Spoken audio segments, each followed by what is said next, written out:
Today, we're talking about cyber grooming, a topic which could be traumatising for some people. It's a growing problem at the moment, with teenagers and kids increasingly being sexually harassed online. And virtual worlds are unfortunately giving groomers an ideal hunting ground. So what can be done against cyber grooming? It's a heavy topic, but an important one, today on Shift.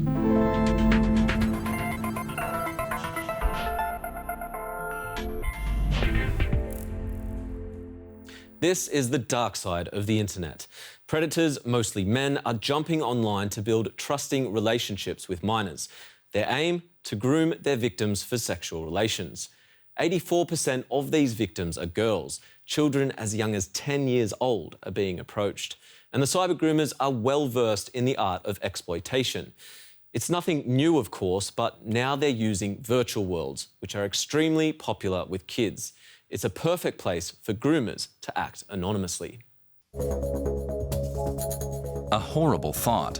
Children in virtual strip clubs partaking in simulated sexual intercourse with adults. This happened in the popular app VRChat. Incidents like these are why some have already called the Metaverse a paradise for perverts and a breeding ground for sex offenders.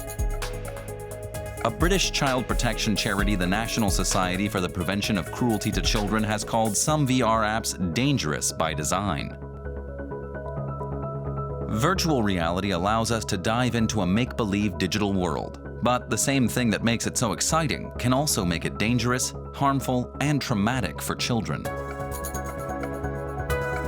When we talk about sexual exploitation in the metaverse, what we have to understand is that we're fully immersed, fully present, and fully embodied in the digital environment.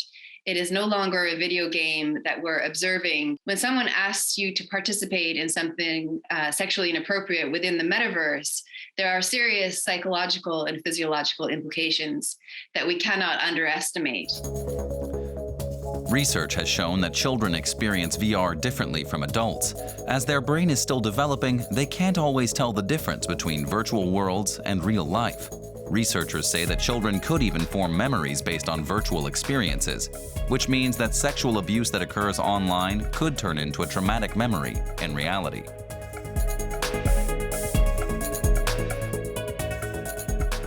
It's a parent's worst nightmare, and as VR worlds become even more immersive, the danger for kids only increases, as Professor Steinecker from the University of Hamburg explains.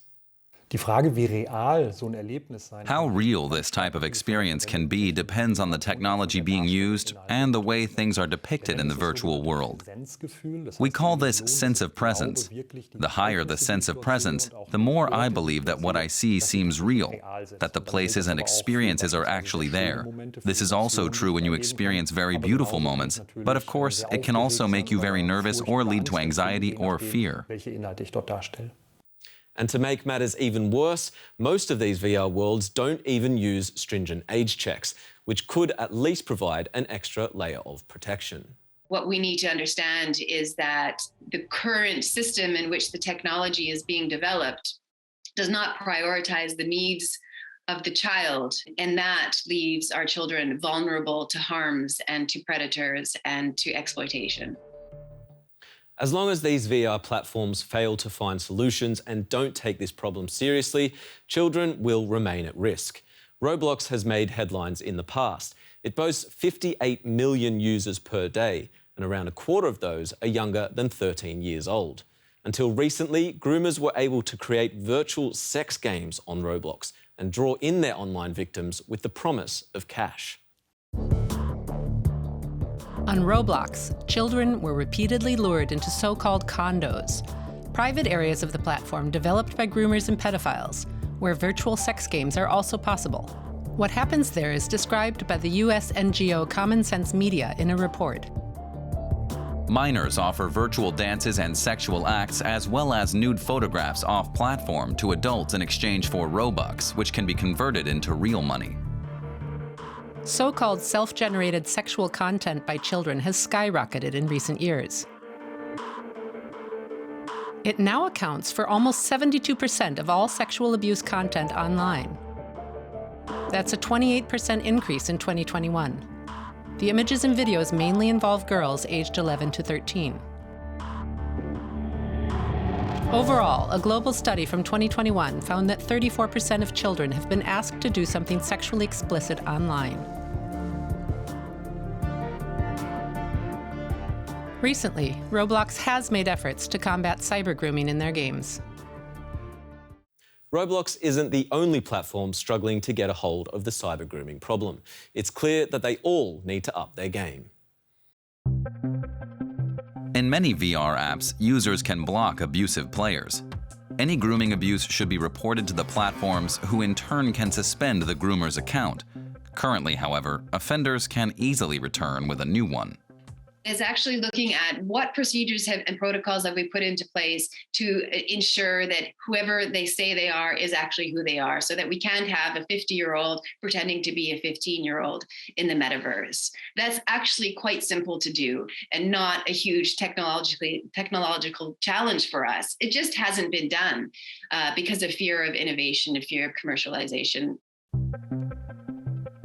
One of the biggest challenges is that many companies at the forefront of metaverse development have a track record of facilitating harmful practices online, like Meta, formerly known as Facebook and Instagram. Having said that, Meta has just announced to offer new protective measures for their Quest VR headset. Parents will now be able to deny purchases, block apps, view screen time, and see who the child has added as a friend. More and more companies pledge to make child safety a priority. Epic Games, publisher of popular online games Fortnite and Lego, have announced a new cooperation at a cost of $2 billion. They want to make a commitment to child safety. However, it is still unclear whether this will become a separate metaverse project just for children.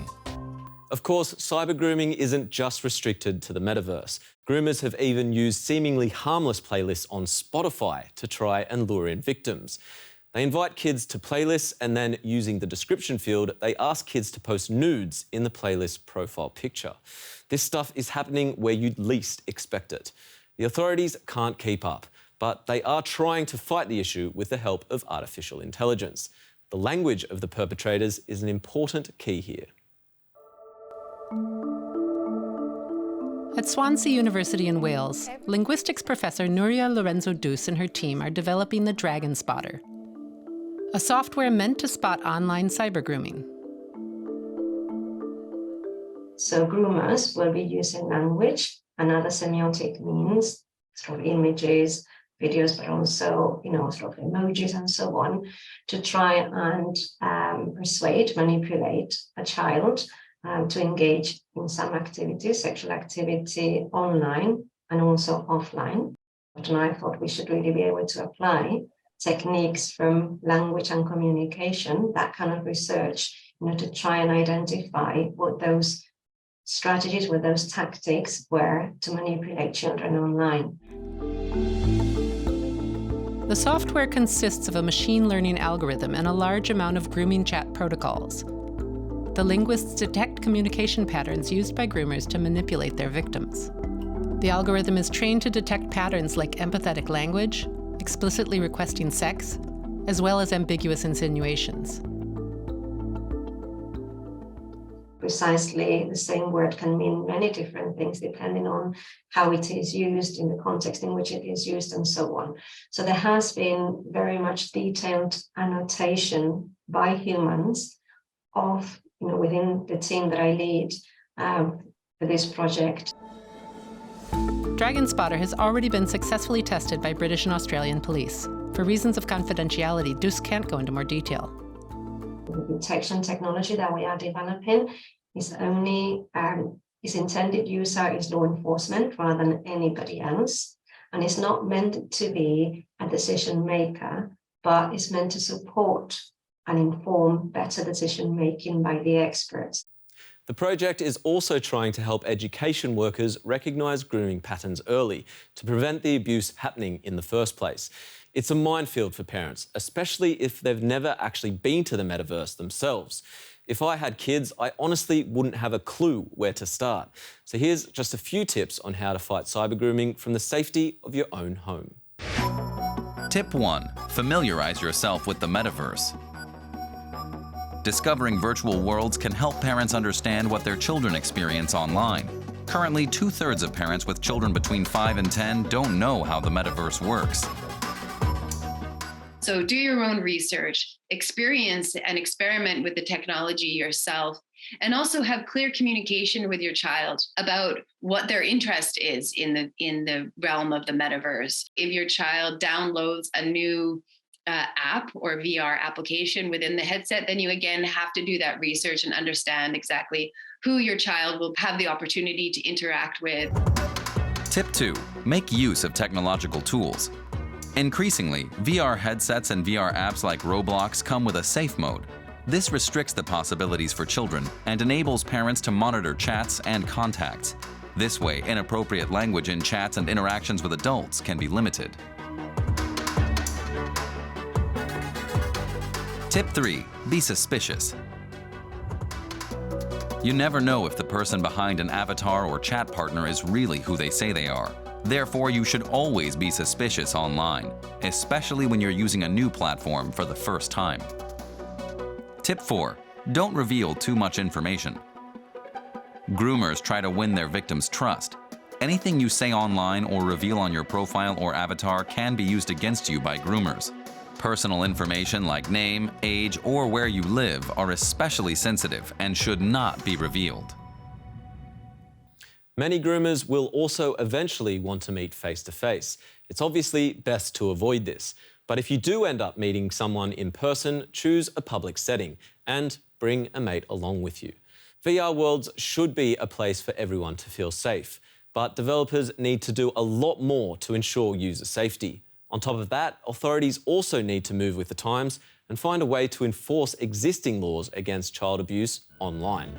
This is not a novelty technology. This is not another game. This is the next evolution of how we will be interacting as human beings in the future.